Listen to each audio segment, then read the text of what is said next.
je vais juste représenter. Moi, là, je parle juste 2 minutes, après je vais m'asseoir. On va vous donner un micro de plus. Ouais, d'accord, je vais demander ça. Voilà, si ça vous convient. D'accord. Je vais voir ça avec eux.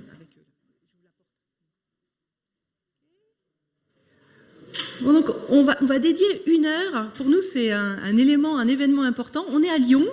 Lyon, c'est une ville et une métropole avec une coloration politique particulière, un engagement fort en faveur de l'environnement. Je vais pas faire le discours fait par d'autres, mais voilà, on est très content de pouvoir accueillir Isabelle Petiot, donc, qui est vice-présidente à la réduction des déchets, au traitement et à la propreté de la métropole, et Hélène de Vauchel, qui, elle, est chargée de mission stratégie déchets, et qui vont pouvoir nous parler de qu'est-ce qui est de leurs ambitions, de l'ambition de la métropole, mais aussi de ce qui a déjà été mis en place, peut-être ce qui ne marche pas.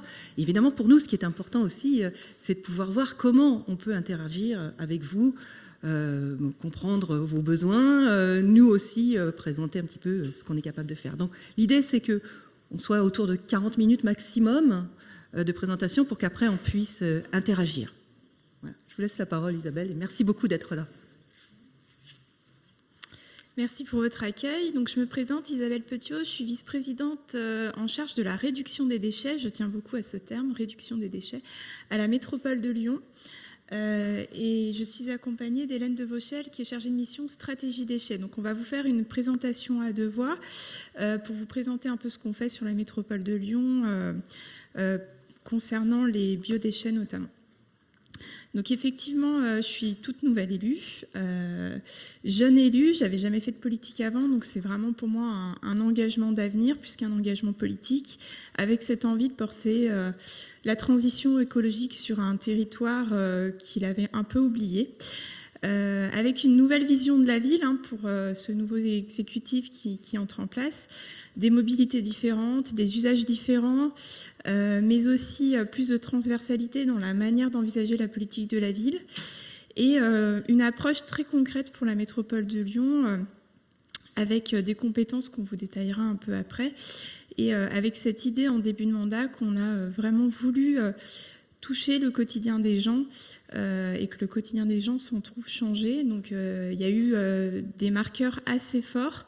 Je pense à la régie publique de l'eau, je pense aux voies lyonnaises, une multiplication assez faramineuse des pistes cyclables, la mobilité douce, une prise en compte aussi de la marchabilité, un budget trottoir qui n'était pas du tout envisagé, enfin plein de choses pour voir la ville différemment et les priorités aussi un peu différemment.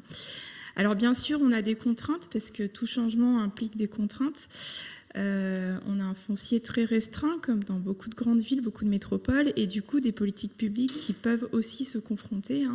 Même si on est d'accord sur la vision d'ensemble, on a quand même des politiques qui peuvent se confronter. Une administration qui fonctionne en silo aussi, donc c'est pas simple de faire cette fameuse transversalité dont je parlais. Et puis des réalités géographiques et sociologiques très disparates, et on va peut-être enchaîner sur la carte. Et je vais laisser... Ah, c'est à nous de changer le... Ah bah pardon. Non, bah c'est bon en fait. J'avais pas vu la télécommande. Et Hélène, je vous laisse. Du coup, peut-être vous pouvez rester là. Puisque, je sais pas, ça fonctionne vous me le déclenchez dès que... Voilà, c'est juste pour donner quelques chiffres clés pour vous resituer, pour ceux qui ne connaissent pas le territoire. Donc on est un territoire qui rassemble 59 communes et la métropole de Lyon en tant que telle a été créée en 2015. Avant, il y avait la Courlie. Et donc on a aujourd'hui près d'1,4 million d'habitants et puis un budget assez conséquent avec des compétences que je vais vous détailler ensuite. Si on peut passer. Donc je vous ai dit création en 2015 et donc on a les compétences d'une intercommunalité classique, d'une métropole classique, mais également les compétences d'un département, ce qui fait qu'en plus des compétences, on va dire classiques sur les déplacements, la propreté, donc qui nous concerne plus spécifiquement, j'y reviendrai après, le développement économique, on a également tout le volet social, notamment par exemple tout ce qui est PMI, protection infantile, mais également le RSA. Donc on a du coup potentiellement une capacité à venir intervenir sur des champs en transversalité, mais avec un historique de fonctionnement d'une fusion entre un département et une intercommunalité qui se ressent encore aujourd'hui, bien que la métropole ait été créée en 2015. J'ai juste rajouté oui, allez-y, cette slide et je laisserai Isabelle compléter. Vous pouvez aller à la suivante, ouais. Enfin, pardon, c'est vous, je croyais que c'était au fond. Pour essayer un petit peu de vous dire comment nous, aujourd'hui, comment se traduit aujourd'hui cette question de la bioéconomie avec le prisme qu'on en a, hein, probablement un peu réducteur, mais dans les différentes politiques publiques métropolitaines jusque-là, et avec aussi ce qui avait déjà été fait au précédent mandat, hein, puisqu'il y a une continuité aussi de l'action publique, notamment quand on pense bioéconomie, bien forcément, il y a la question de l'alimentation qui arrive tout de suite, avec une stratégie alimentaire métropolitaine qui a été posée fin 2019 et qui se traduit aujourd'hui avec notamment dans les objectifs une autonomie alimentaire visée, hein, l'objectif étant de passer de 5 à 15% d'autonomie alimentaire, et après ça se traduit en un plan d'action assez opérationnel avec notamment un enjeu autour de l'accès à une alimentation saine pour tous. Voilà. Autour de la nature en ville, on a aussi un fort développement aujourd'hui de la végétalisation. Autour de l'agriculture, on a une politique agricole qui était assez peu portée jusque-là, mais qui aujourd'hui prend vraiment une autre dimension, avec notamment la création actuellement d'un plan bio pour essayer d'encourager la production locale et biologique.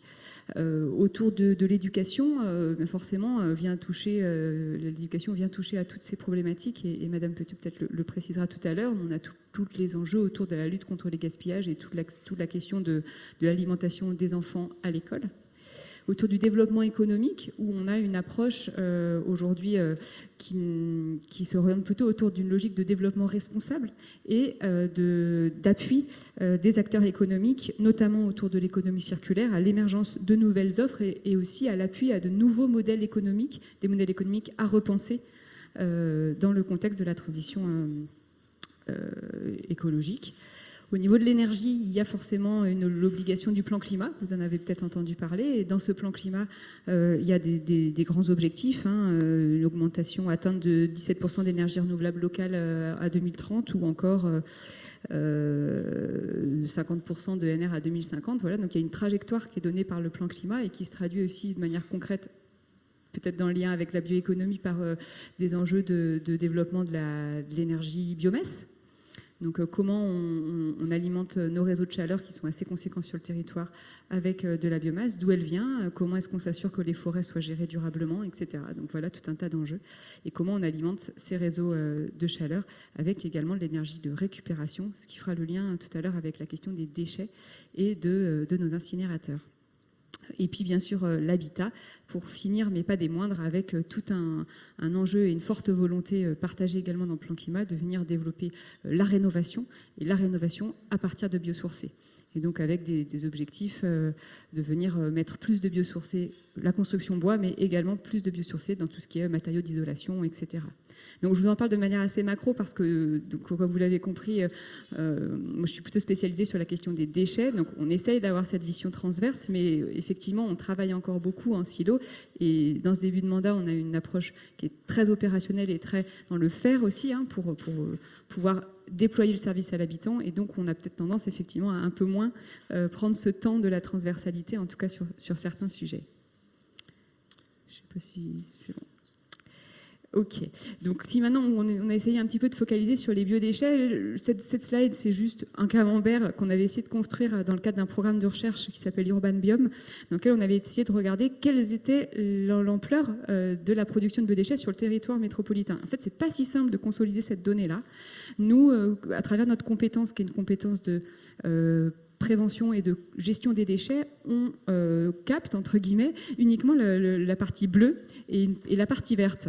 C'est-à-dire les déchets verts qui viennent dans les déchetteries, et puis la fraction fermentée cible qu'on appelle des ordures ménagères qui se trouvent aujourd'hui dans notre poubelle grise et qui vont aujourd'hui encore, mais on y viendra, en partie en incinération.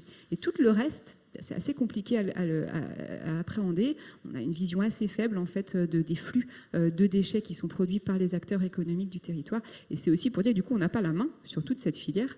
et qu'on n'a pas non plus cette ambition-là, du coup. Hein. Il y a tout un tas d'acteurs qui gravitent aussi autour de cette question des biodéchets. Pour prendre aussi un peu de recul, nous, sur la question des biodéchets, avec les collègues notamment du développement responsable et des enjeux autour de l'économie circulaire, on essaye d'aborder un petit peu 3 thématiques complémentaires. La question du réemploi, et je vous laisserai peut-être compléter, la question du réemploi, et notamment de comment on s'assure qu'on fait matcher l'offre et la demande entre, d'un côté, des producteurs, les grandes et moyennes surfaces, l'industrie agroalimentaire, la restauration collective, qui génère des problématiques de gaspillage, en fait, et puis en face, des associations et des acteurs qui ont des besoins, qui ont besoin de récupérer de la denrée, mais de la denrée de qualité. Je vous laisse. Oui, alors, comme on parle de réemploi, je tenais à faire une petite précision. Il y a déjà l'enjeu de bien connaître la quantité de déchets que chaque acteur produit. Et je vais vous donner une anecdote pour illustrer un peu mes propos. Avant même de penser au réemploi, il faut donc bien maîtriser la donnée et puis surtout faire de la prévention. En fait, le meilleur des déchets, c'est celui qui n'existe pas, et donc faire en sorte que chaque acteur jette le moins possible. Donc j'ai été à une inauguration de composteur il y a 2 jours. Et donc là, l'école, je rencontre l'école et puis ils me parlent un peu de tout le projet et c'est très intéressant. Au départ, ils ont commencé, on les a aidés à faire des campagnes de pesée. Et alors là, la campagne de pesée, ça a été une révélation pour tout le monde parce que personne au sein de l'école, ni les élèves, ni les personnes de cantine, ni la direction ne savait qu'ils jetaient plus de 30 kilos par jour de déchets alimentaires, enfin de biodéchets. Donc c'est énorme. Donc déjà, première prise de conscience. Et donc cette mesure, cette étude, elle est hyper importante parce que même nous, moi je peux demander à chacun d'entre vous combien vous faites de déchets par an en kilos. Je pense que vous êtes incapable de me répondre. Et du coup, c'est hyper important d'avoir cette approche-là et déjà de commencer par mesurer en fait notre quantité de déchets et ensuite de voir qu'est-ce qu'on jette concrètement et qu'est-ce qu'on peut faire pour éviter ces déchets. Et donc là, à l'école, ils m'ont dit, on a déjà sensibilisé les enfants, donc ils ont fait des campagnes, les croûtons, les restes de pain, on les met dans un contenant qu'on laisse visible. Et même le fait de remettre en visibilité les déchets, ça joue beaucoup parce qu'on cherche trop à invisibiliser les déchets. Et jusqu'à présent, toutes nos politiques publiques cherchaient à cacher ces déchets et à les invisibiliser, ce qui ne nous rend pas service. Et du coup, ils ont réussi à gagner quelques kilos, je crois 2-3 kilos, avec l'implication des élèves, ce qui est déjà pas mal. Ensuite, donc ça, on est vraiment dans la prévention pure. Après, il y a le côté, finalement, est-ce qu'il ne faut pas qu'on adapte nos commandes de repas? Et est-ce qu'il ne faut pas qu'on responsabilise les parents et qu'on leur demande bien en amont de se prononcer sur la présence ou non de l'enfant à la cantine pour éviter qu'il y ait des repas qui soient disponibles pour rien? Donc là, c'était un autre levier vraiment de prévention. Et puis ensuite, effectivement, il y a quand même des déchets qui sont inévitables, qui seront là. Dans ces déchets-là, qu'est-ce qu'on peut réemployer, revaloriser? Et donc, en l'occurrence, ils sont en train de mettre en place une action pour favoriser le don alimentaire et pour qu'il y ait une association qui vienne chaque jour récupérer les barquettes qui ne sont pas ouvertes et qui, jusqu'à présent, partaient à la poubelle. Enfin, ça aussi, il faut se le dire. Hein. Il y a une réalité qui n'est jamais vraiment partagée et connue. Mais les barquettes non ouvertes, non périmées, partaient toutes à la poubelle, jusqu'à il y a quelques semaines. Donc là, il y a une action de don qui est mise en place. Et sur les 30 kilos, sur les 6 kilos qui vont rester, qui sont les restes d'assiettes, qui vraiment ne peuvent pas être réemployés, revalorisés directement, ils seront revalorisés par le fameux composteur. Et donc, je trouve ça très intéressant de se dire que finalement, l'idée, c'est pas de mettre un composteur pour mettre un composteur, mais bien après de dérouler toute la pelote et d'essayer de voir comment ce composteur, qui est une des solutions, mais va être alimenté un minimum. Donc voilà, je tenais juste avant de parler de réemploi, de vous repréciser tout ça. Et du coup, ça fait le lien avec la slide d'après. Qui justement, une fois qu'on a bien sûr réduit à la source au mieux le biodéchet, eh bien, il y a la question du recyclage qui se pose. Et donc là, on essaye aussi de travailler toujours sur cette question de l'offre et la demande d'un côté des acteurs territoriaux qui déploient des solutions pour traiter les déchets, Ça peut être de la méthanisation et du compostage aujourd'hui pour les filières dites matures.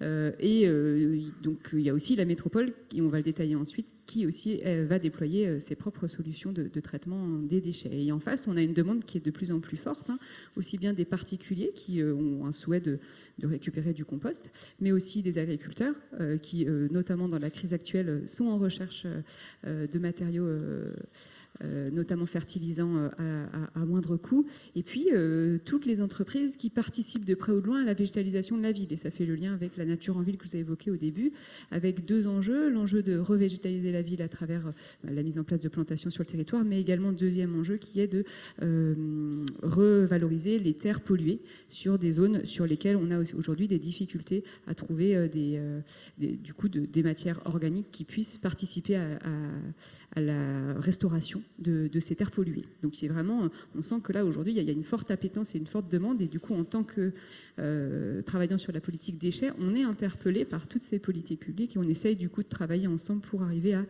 à ce que tout le monde trouve sa place quelque part dans cette filière sur le territoire, avec un fort déficit clairement aujourd'hui de capacité de traitement sur le territoire au regard des obligations réglementaires sur le déploiement du tri des déchets alimentaires à fin 2023.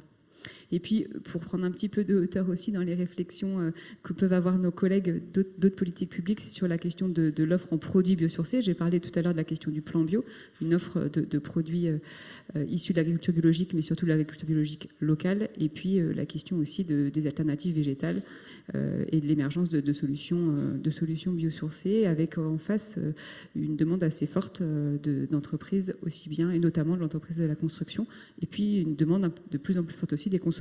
Donc ça fait partie des travaux aussi qu'on doit mener. Voilà.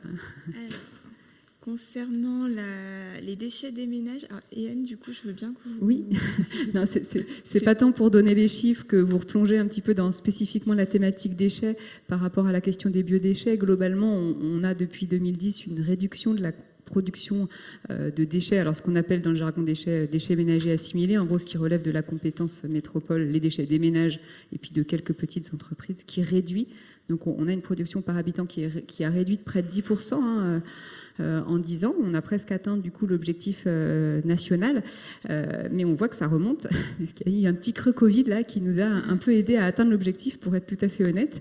Et l'enjeu des prochaines années, c'est donc là j'ai mis juste les courbes qui sont des objectifs réglementaires des dernières lois passées, mais l'enjeu c'est de poursuivre cette tendance et de décorréler surtout la courbe de production des déchets de la courbe de la consommation.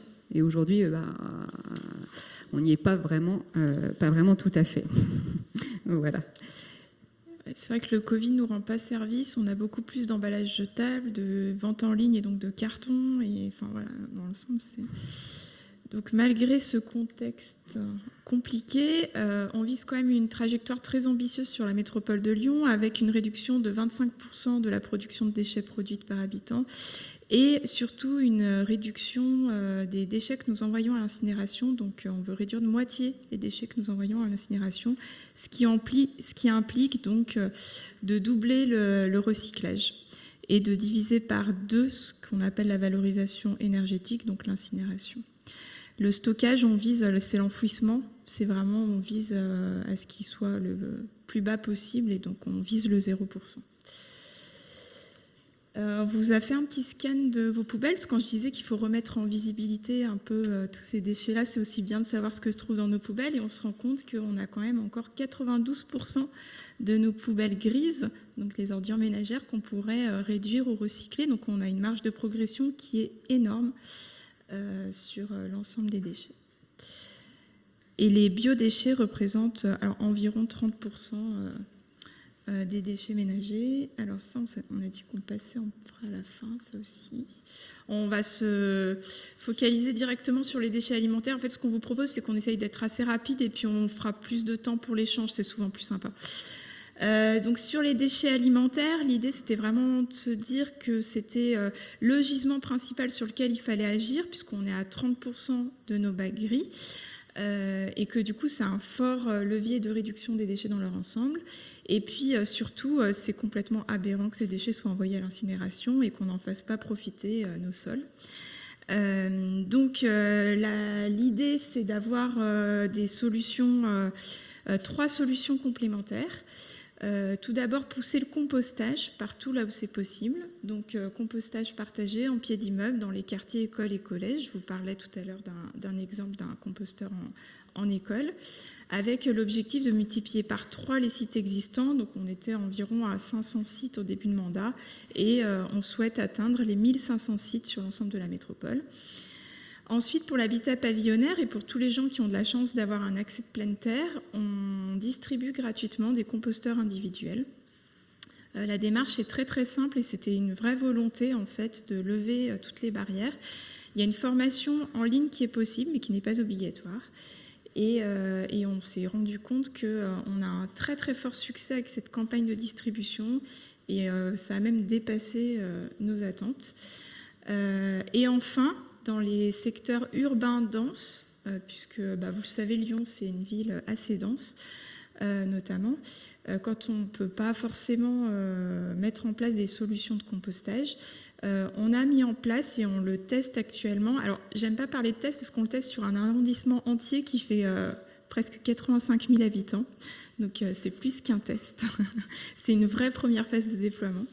On a mis en place 150 bornes, donc on les appelle bornes à compost, et c'est volontaire aussi, je reviendrai là-dessus, qui sont des points d'apport volontaires collectés 2 fois par semaine, où les habitants, donc là la consigne est très simple, vous pouvez amener tous vos déchets alimentaires, y compris les os, les coquilles d'huîtres, tout. Donc la consigne est très simple, en vrac ou en sac craft. Et là aussi, le sac craft, j'y tiens, ça peut paraître anodin, mais c'est très important. Ah oui, on a plein de photos. Ouais, parfait, vous avez les photos.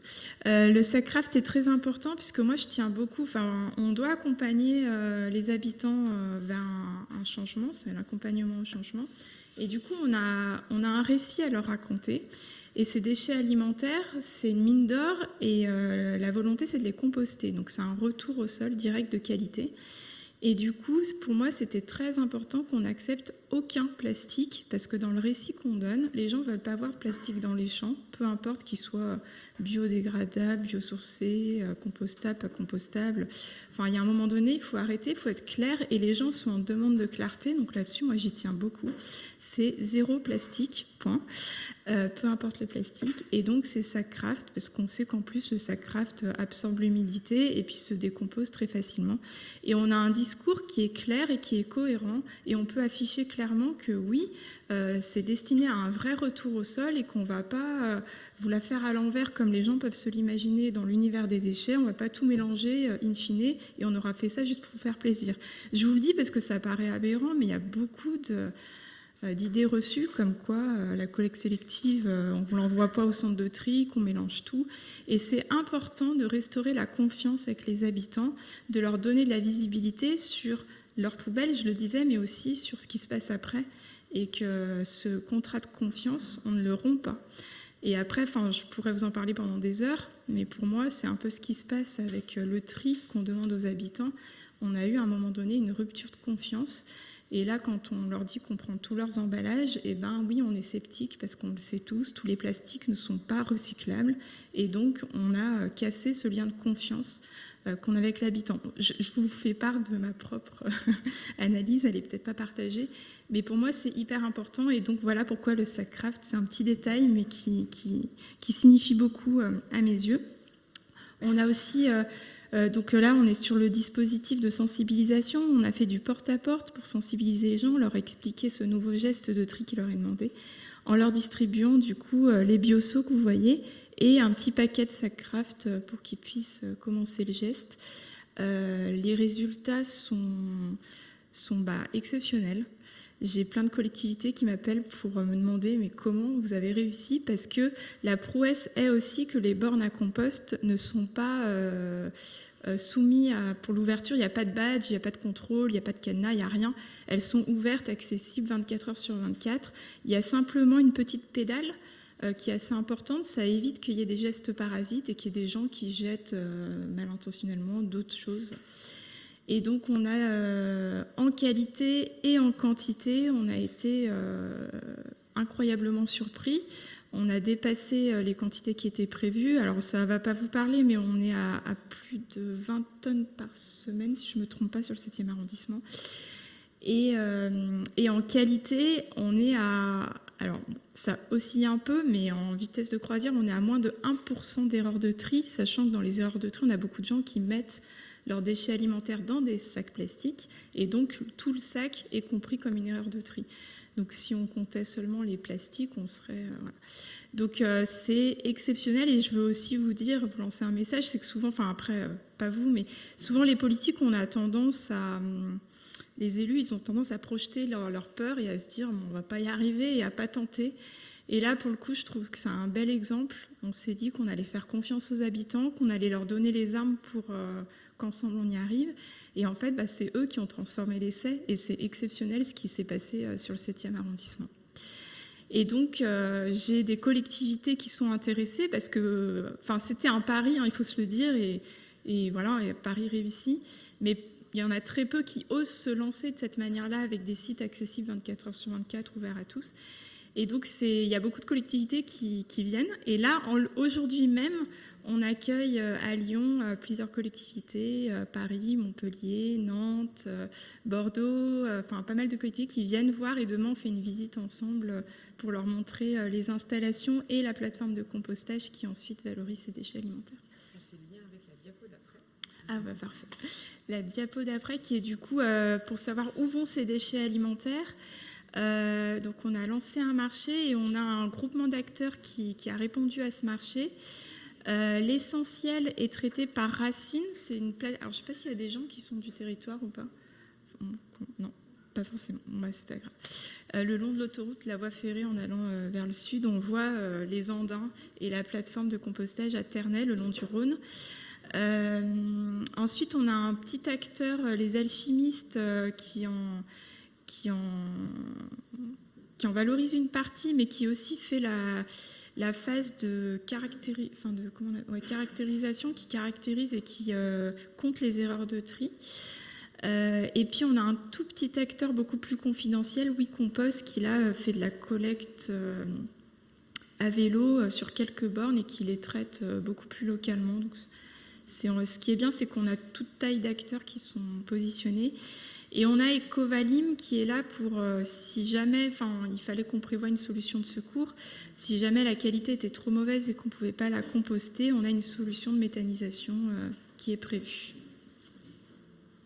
À long terme, c'est important de vous le dire, le souhait politique, c'est qu'on acquiert du foncier et qu'on en fasse nos propres plateformes de compostage pour qu'on soit en maîtrise en fait de la valorisation qui est faite de cette matière et qu'on puisse mettre sous gestion ces sites-là. Donc on vise une dizaine de plateformes de compostage avec cette idée de se dire que c'est important qu'on ait des outils de traitement assez proches des zones de production, même si, que je le disais, le foncier est un peu dur à trouver. Mais j'ai envie qu'on donne de la visibilité et donc qu'il y ait, même si c'est des petites plateformes, qu'on ait des plateformes qui soient, proches des habitants. Et donc voilà, les problématiques, c'est comment assurer un retour au sol de qualité. J'ai parlé des indésirables, une bonne qualité agronomique. Avec cette idée, on revient à la slide qui était faite, le lien avec l'agriculture. On souhaite que ce compost il soit utilisable en agriculture biologique, donc qu'il soit vraiment de très bonne qualité et utilisable en proximité pour servir notre stratégie agricole et alimentaire. Et donc qu'on ait une vraie circularité qui soit mise en œuvre. C'est bien parti, vu qu'on a une étude qui a été faite avec la Chambre d'agriculture et qu'on peut arroser un périmètre d'environ 70 km. Donc on est tout à fait en proximité. Voilà pour les différents usages. Agriculture en priorité, végétalisation, puis restauration des terres polluées, c'est notamment ce que font les alchimistes. Et après, effectivement, une question qui, moi, me tient énormément à cœur, c'est l'accompagnement du changement. Quel récit on raconte, comment on embarque la population. Donc là, je vous ai donné un bel exemple. Dans l'accompagnement au changement, on demande aux gens de faire un effort et donc c'est important, nous on est redevables et on se doit de leur donner les résultats de ce qui est fait. Donc là, on a une campagne de communication pour remercier les habitants du 7e arrondissement. leur dire le tonnage et la qualité de tri et les remercier. Et ça, c'est très important aussi pour ancrer un changement de comportement. Et sur les déchets alimentaires, ce qui est intéressant, Grenoble avait travaillé dessus. Une fois qu'on a pris cette habitude pendant plusieurs mois, je crois que c'est 3-4 mois, de trier ces déchets alimentaires, il arrive un moment où on ne peut plus s'en passer. Donc on n'y est pas totalement encore, mais voilà, c'est pour dire que si on fait les choses dans l'ordre comme il faut, et finalement, ça peut paraître énorme dès le début, hein, c'est 30% des poubelles grises, je le disais, et puis c'est un changement complet dans le quotidien de la vie de certaines personnes. Et du coup, c'est un peu ce qu'on vise, c'est que après chacun a son stade, mais qu'on en embarque l'ensemble de la population. Et voilà, l'implantation des sites de traitement en proximité, j'en ai parlé, donc je ne reviens pas dessus. Je crois qu'on a terminé. Bon, bah voilà. Pardon, je spoil la suite.